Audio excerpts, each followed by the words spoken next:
é Jesus, ele assumiu o seu lugar. Romanos 5,17 diz assim: porque se pela ofensa de um só, a morte veio a reinar por esse, muito mais os que recebem a abundância da graça e o dom da justiça reinarão em vida por um só, Jesus Cristo. Portanto, assim como por uma só ofensa veio o juízo sobre todos os homens para a condenação, assim também por um só ato de justiça veio a graça sobre todos os homens para a justificação e vida. Porque assim como pela desobediência de um só homem, muitos foram constituídos pecadores, assim também pela obediência de muitos serão constituídos justos. Sobreveio, porém, a lei para que a ofensa abundasse, mas onde o pecado abundou, superabundou a graça. Para que assim como o pecado veio a reinar na morte, assim também viesse reinar a graça pela justiça para a vida eterna, por Jesus Cristo, o nosso Senhor. Amém?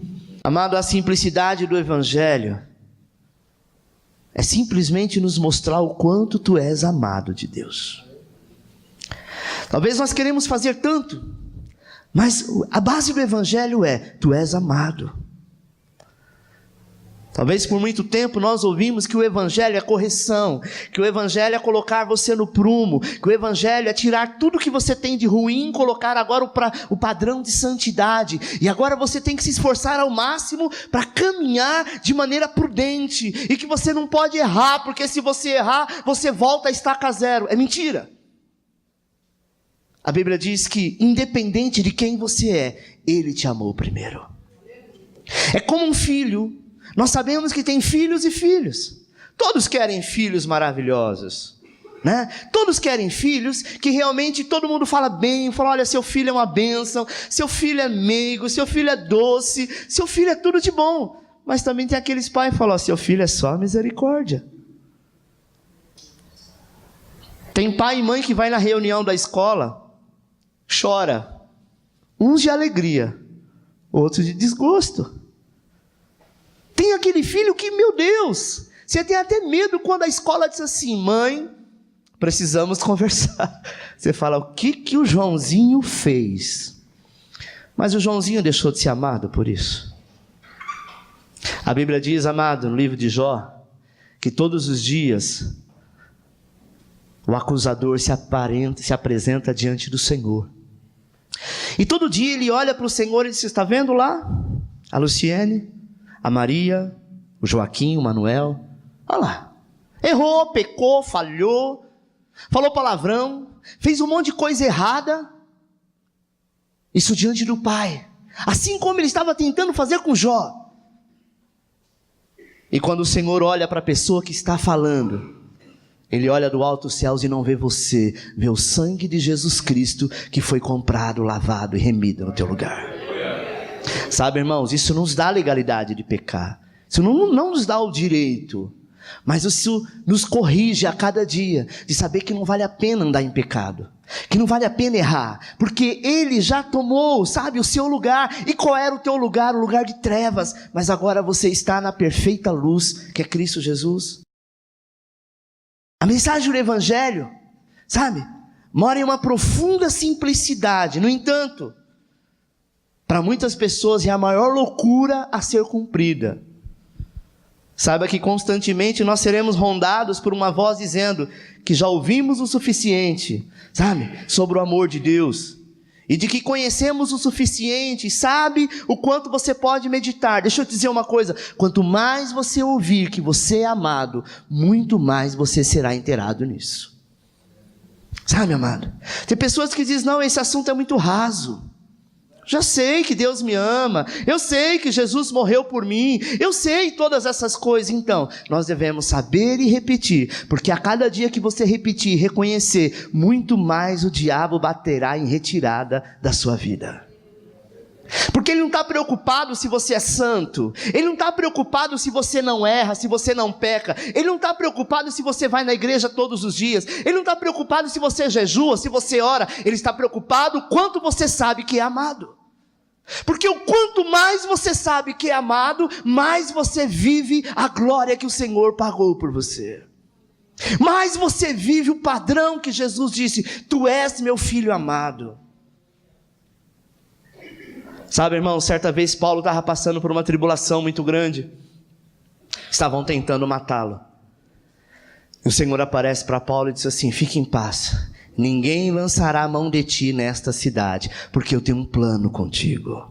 Deixa eu te dizer uma coisa, o dia que o Senhor te chamou, aparentemente você ouviu o evangelho, talvez por acaso, aos seus olhos, tá vendo? Talvez você ouviu dizendo assim: não, porque alguém mandou eu ir lá e na hora eu me emocionei. Nada acontece por acaso, nenhum fio do cabelo da sua cabeça cai se Ele não permitir. O Senhor um dia te chamou, o Senhor um dia fez você sentir a presença dEle. Sabe por quê? Porque tu és amado. Sabe, irmão, a mensagem central e mais simples do Evangelho também é mais profunda e é mais transformadora. Quanto à Bíblia, é mais fácil você se perder por conhecer muito sem revelação do que pouco com revelação. Às vezes nós conhecemos muito a Bíblia. Tem pessoas que falam: eu já li a Bíblia 2, 3 vezes, mas não teve a revelação daquilo que é o amor de Deus. Não teve a revelação daquilo que Deus projetou, que Deus programou para você, mas você tem vivido apenas no raso, no limitado, apenas naquilo que você não entende, sabe? Deus, Ele tem um primeiro testamento, Ele fez o primeiro testamento, chamado de Velho Testamento. Seu primeiro testamento hoje é considerado como velho.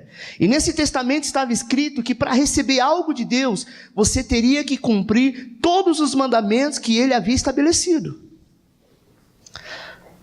A Bíblia diz que quando o povo chegou diante do Sinai, aquele povo então andava pela graça, e a partir daquele dia eles disseram assim: olha, Senhor, até aqui nós viemos, até aqui nós fizemos, muito obrigado por tudo que o Senhor fez, mas a partir de agora, manda a gente fazer, nos dê uma ordem, porque quando o Senhor nos der esta ordem, nós começarmos a andar, entenderemos que aquilo que nós fizermos é o que nós vamos colher. Isso provocou a ira de Deus. Falou: vocês não estão entendendo nada. Então eu caminhei no deserto o tempo inteiro com vocês.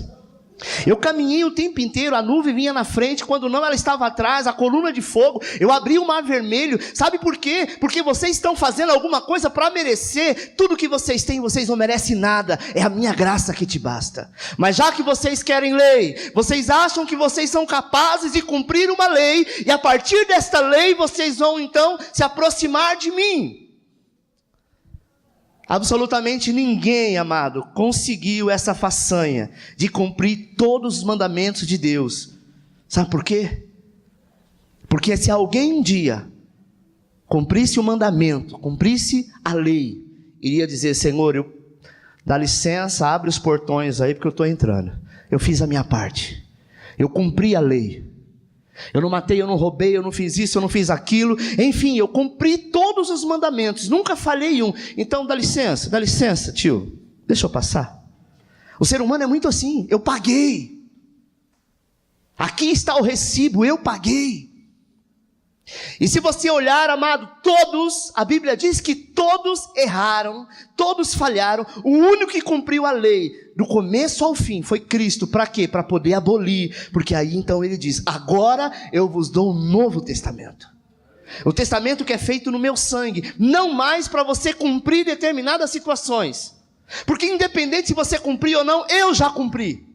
Independente de você chegar em algum lugar e dizer: eu não tenho dinheiro, sabe, o seu pai vai dizer: pode entrar porque eu pago, tu és meu filho, tu és amado, e você vai chegar ao lugar que eu sonhei para ti. Então Deus faz um novo testamento, e nesse novo testamento Ele colocou como cláusula: você não precisa fazer nada. Eu acredito que o primeiro testamento, o segundo testamento, que é o primeiro de Jesus, o primeiro foi escrito por Moisés. Ele já havia, amado, sido constituído lá no Éden, quando o Senhor cria o homem. Deus cria o homem no 6º dia, e o primeiro dia do homem era o dia do descanso, que era o 7º. Deus te criou para você não precisar se preocupar. Pedro disse assim: lançai sobre ele as vossas angústias e preocupações, porque ele cuidará de vós. Sabe? Antes de começar o culto, eu peguei o Caleb no colo, E comentei com a Tati, falei, como ele está bonito, né? Falei, pastor, ele está meio com o nariz assim, meio entupido, né? Eu fiquei ouvindo ela falar. À noite fiquei preocupada porque ele não conseguia respirar. Falei, fique em paz. Deus te deu um presente e Ele vai cumprir, ainda que aparenta não estar bem. Sabe qual é o nosso problema? É que nós achamos que quem resolve o problema é você. Se eu não sair para trabalhar, se eu não correr atrás, se eu não for, se eu não fazer, não vai acontecer. Deixa eu te dizer uma coisa. Não queira isso para você. Mas se um dia tiver, você como filho, ainda que você não levante para trabalhar, Deus não vai deixar faltar nada. Há pessoas que ficam desempregados e parece que no tempo que ele está desempregado é o melhor tempo da vida dele. É o tempo que você está descansando. Sabe por quê? Porque nós devemos viver no descanso de Deus. Estou dizendo, fazendo apologia para ninguém ficar desempregado, não é isso.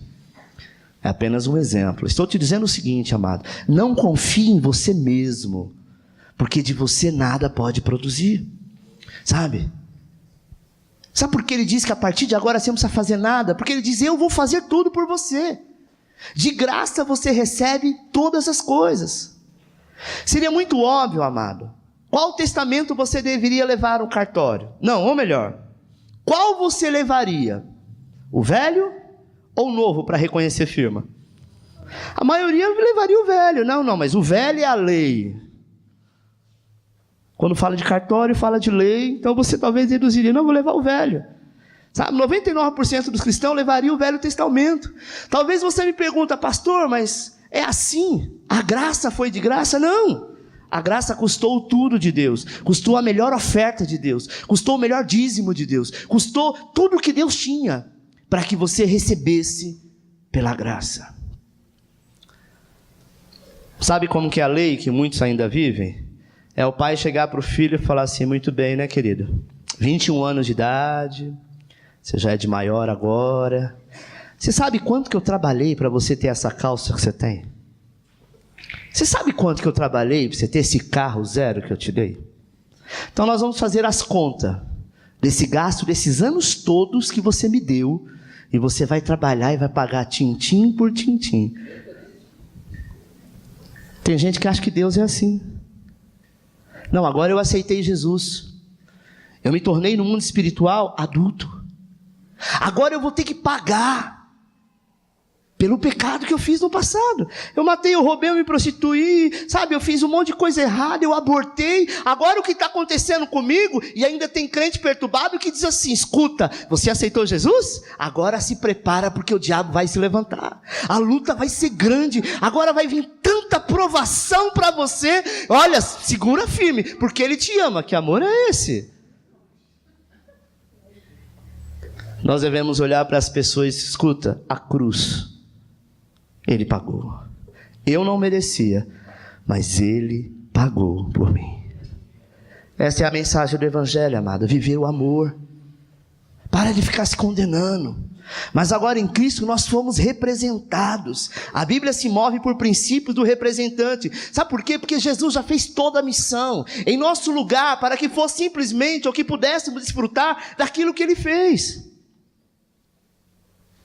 Talvez é muito fácil ouvir o seu pai, a tua mãe dizer que ele passou dificuldade, óbvio, é uma experiência, mas ele não está te cobrando nada. Ele fala, filho, graças a Deus que eu passei pelo que passei, para hoje você ter uma ótima faculdade, para hoje você ter um casamento abençoado, para hoje você não precisar, sabe, trabalhar como eu trabalhei, como eu ralei. Qual pai que não quer dar o melhor para o filho? O Senhor te tirou do mundo, do Egito, te colocou um nome, um sobrenome que é cristão, e você agora, aonde for, o nome dele está em você. Sabe, irmão, tem gente que tem vergonha de dizer que é crente. Eu não tenho não, porque ser crente é ser igual a Cristo, e ser igual a Cristo é carregar o seu sobrenome, que é o nome que está acima de todo nome. E quando eu, sendo cristão, falar para o inferno, sai, ele tem que sair, porque aquele que está em mim é que deu a ordem. Vai falar com o filho do dono da empresa que ele está errado. Ele vai dizer, eu posso estar até errado, mas aqui quem manda sou eu. Quando o diabo tentar te afrontar, você pode dizer para ele, então, eu posso até ter pecado, posso até ter caído ontem, mas tu sabe quem eu sou? Eu sou filho daquele que é dono de todo o universo. Se ele é dono, eu também sou. Se ele é rei, eu sou príncipe. Então pega a tua bagagem e sai, porque esse lugar aqui quem manda sou eu. Amém, irmãos? Porque ele ficou em nosso lugar. Sabe por que Jesus ficou em nosso lugar? Primeiro, porque o amor venceu para provar o seu amor.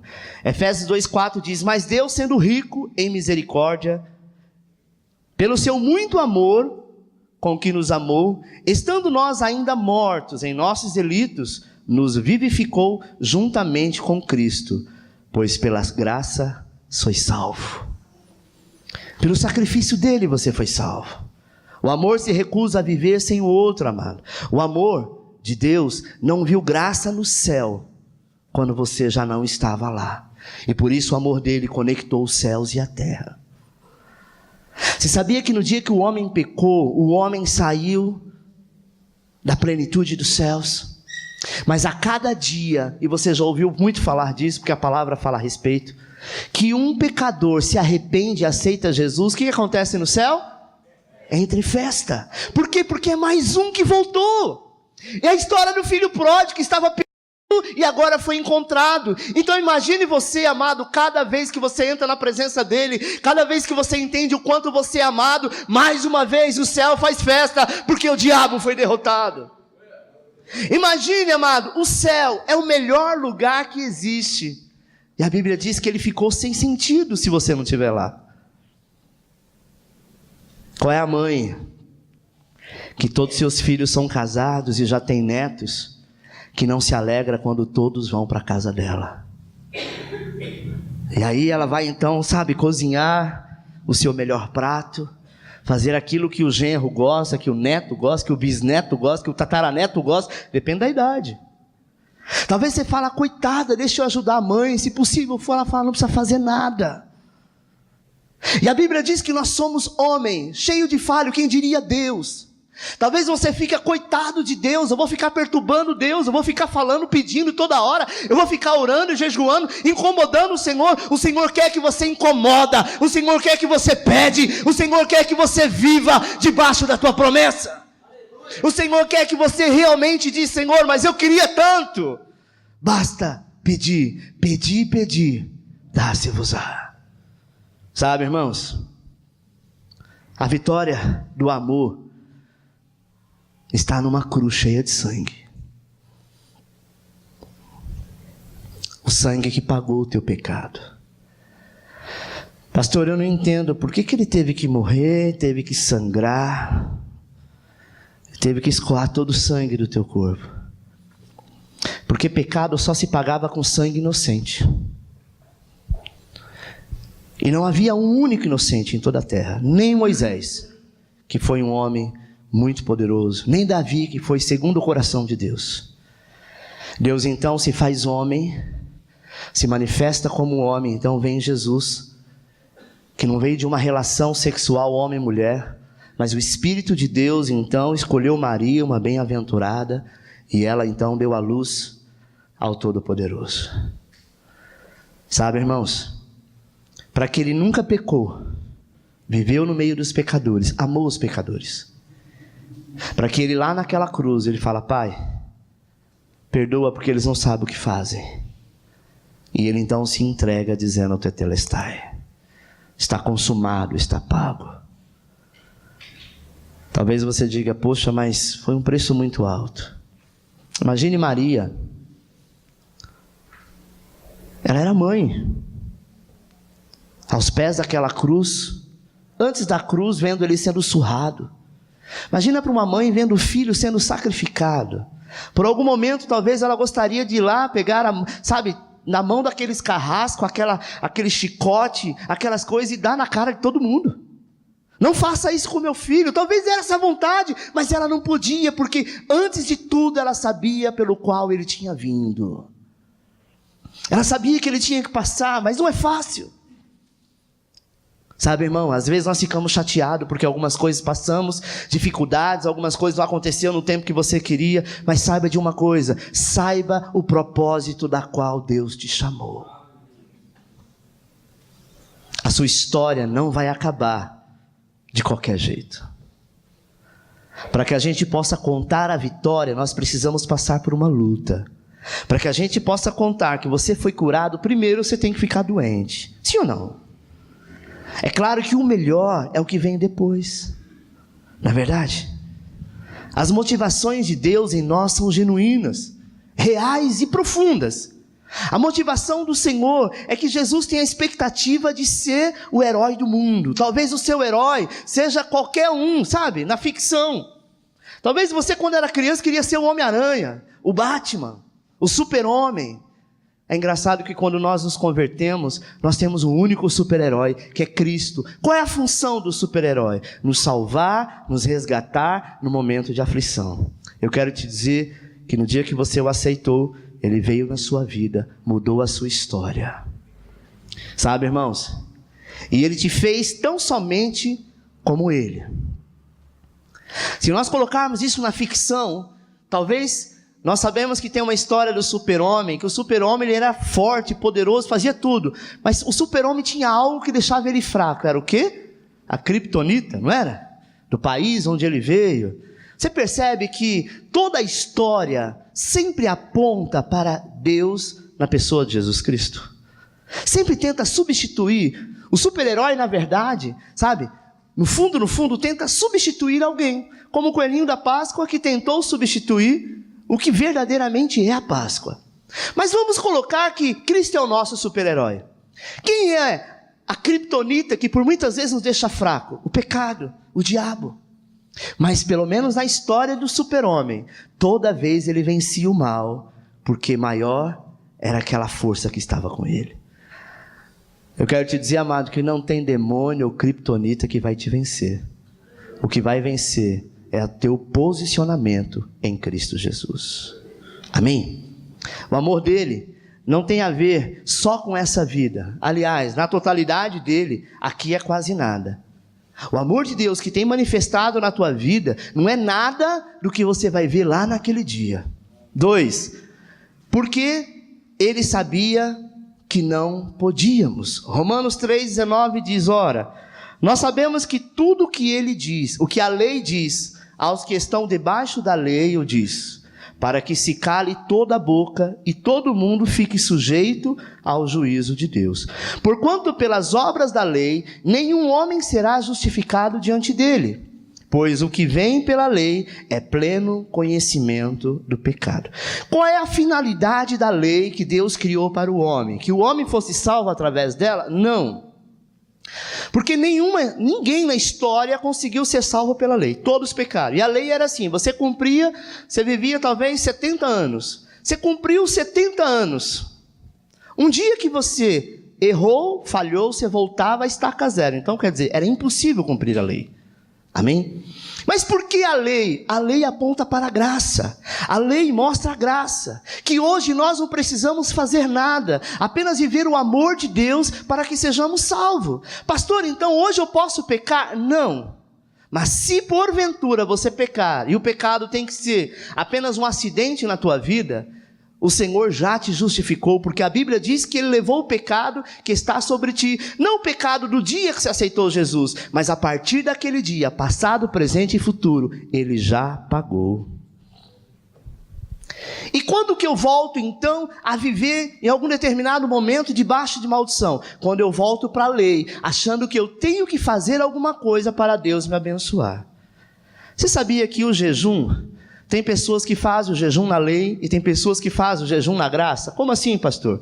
Tem pessoas que dizem assim, não, agora Deus vai me abençoar porque eu jejuei. Então eu jejuei, eu me aproximei de Deus, então eu tenho certeza que Ele vai me abençoar. Ele vai te abençoar porque Ele é bom. Ele vai te abençoar porque você talvez está com uma concepção errada, mas não é o jejum que te aproxima dEle. Porque independente de você jejuar ou não, Ele te ama.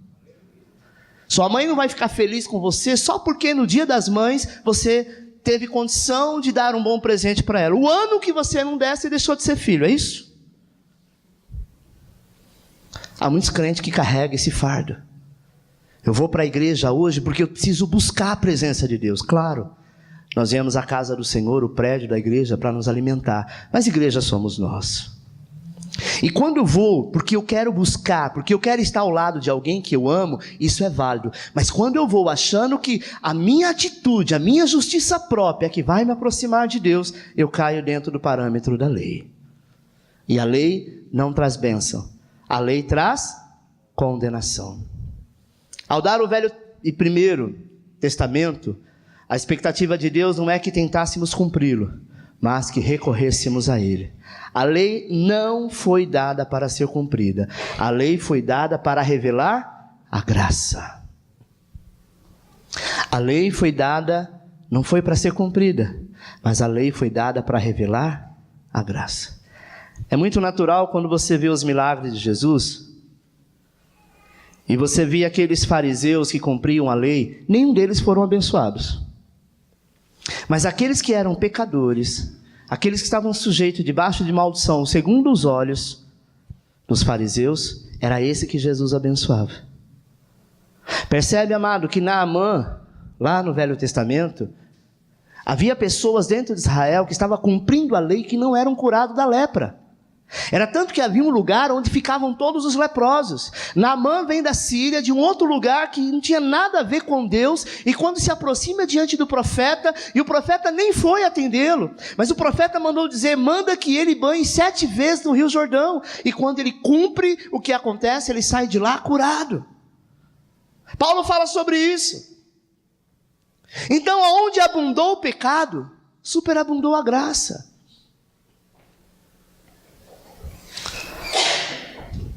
Quer ver? Vou te dar um exemplo bem simples que acontece às vezes na tua família. Uma família tem 5 irmãos, tem um que é muito rebelde. Para quem é a atenção de toda a família? Pro bonzinho? Pro rebelde. Aonde abundou o pecado, superabundou a graça.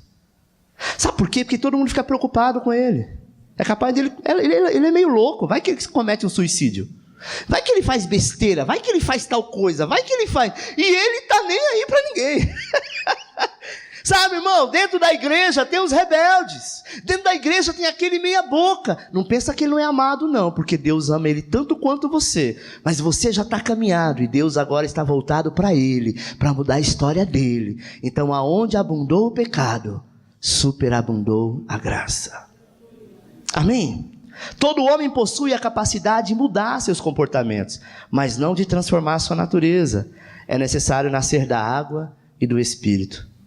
Repita comigo, os meus comportamentos não têm poder de mudar minha natureza, mas minha natureza tem o poder de mudar os meus comportamentos.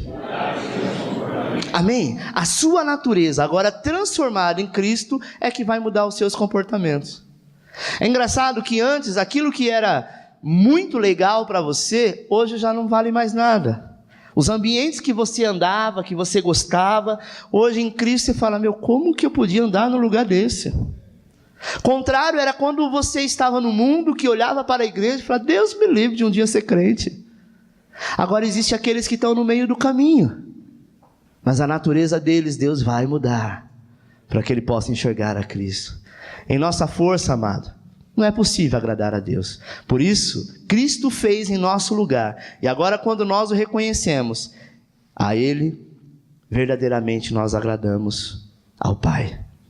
Quem tem o Filho, tem tudo. Terceiro e último, para nos fazer livre da condenação, a fim de que vivamos para Ele. 2 Coríntios 5,14 diz assim, pois o amor de Cristo nos constrange, porque julgamos assim, se um morreu por todos, logo todos morreram. E Ele morreu por todos, para os que vivem, não vivam mais para si, mas para aquele que por Ele morreu e ressuscitou. Ele morreu por todos.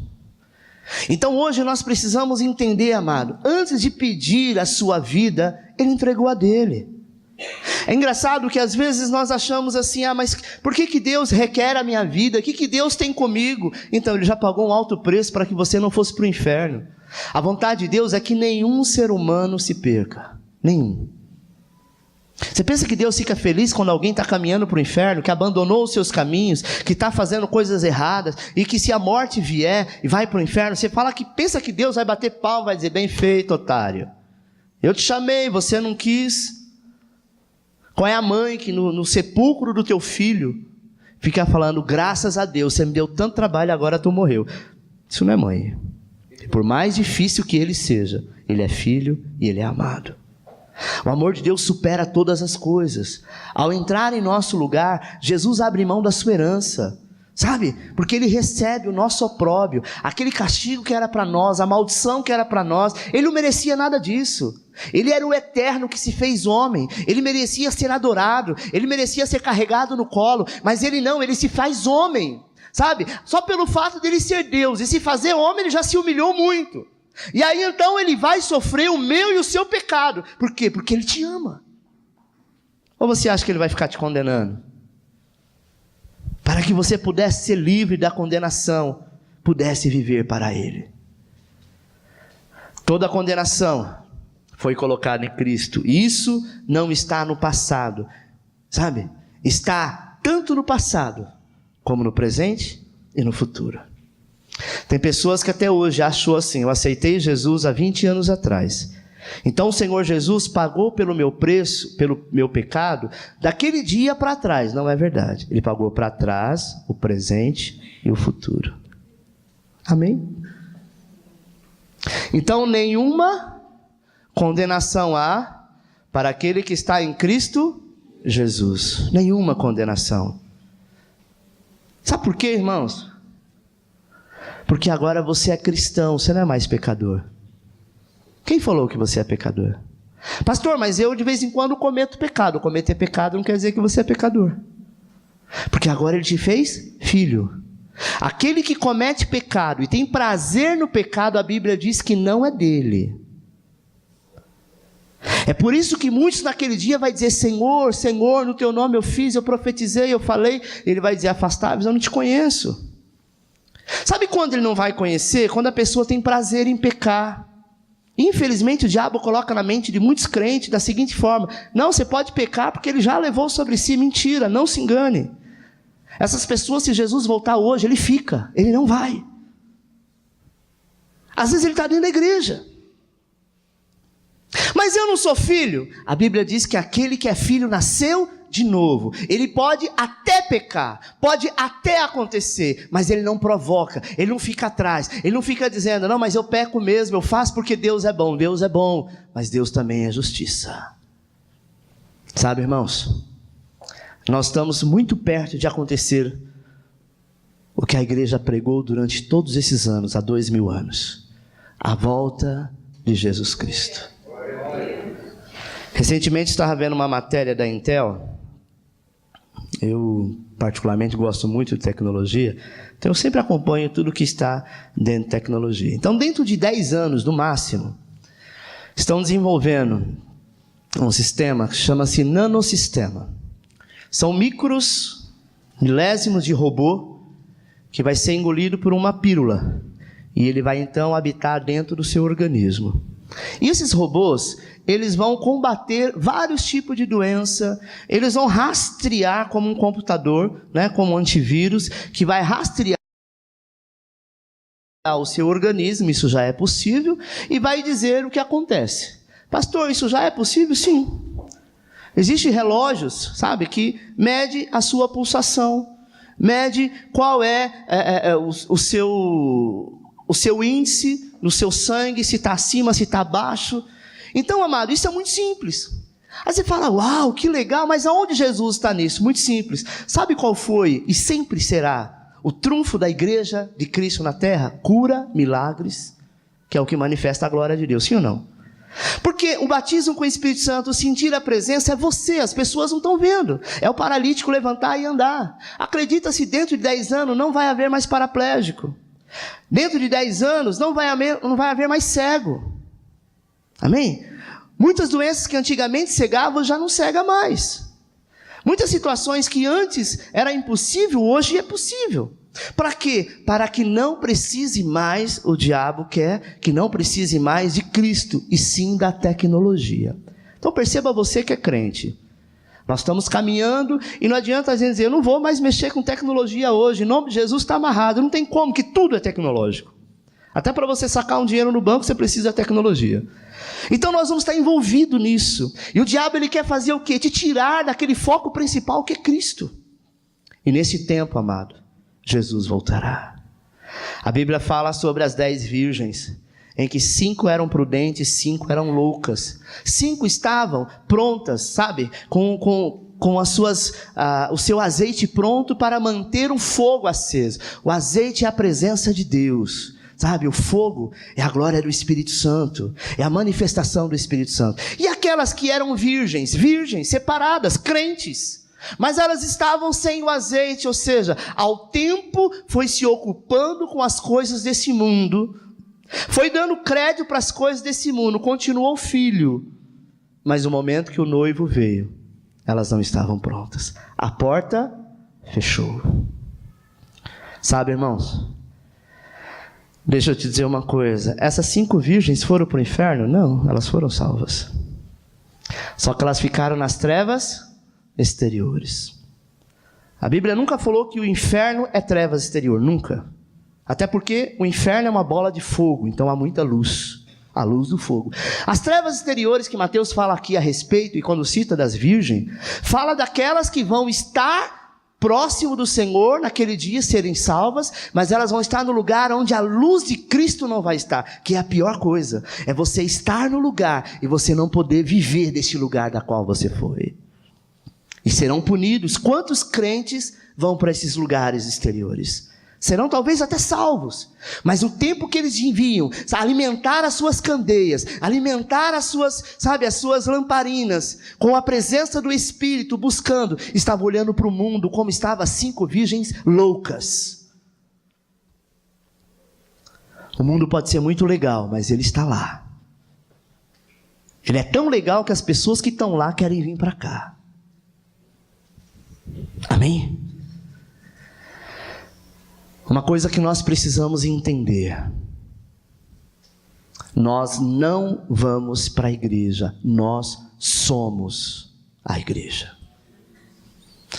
Tem gente que fala, poxa pastor, mas recentemente teve essa conferência, nossa, se fosse começar meio-dia, ficar de meio-dia até 9 horas da noite na igreja, escuta, é como no encontro.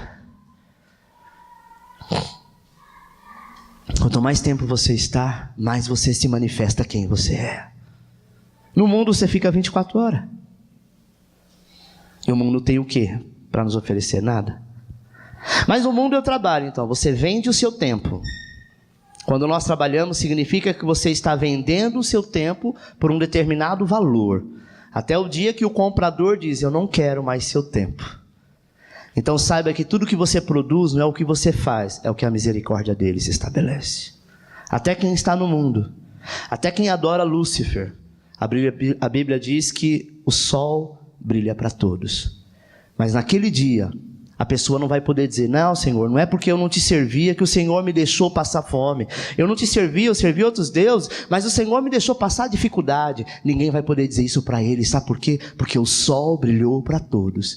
E aqueles que um dia viu que a luz é Cristo, e realmente, deixou as coisas desse mundo, que aparentemente são coisas que nos trazem alegria, e é uma mentira, e invocou o nome do Senhor, será salvo. Sabe, amado? O que nos causa constrangimento é a tua santidade. O problema do Evangelho é quando alguém tenta entregar algo sem perceber o quanto recebeu. Vê lá se Jesus morreu na cruz para que alguém voltasse a pecar.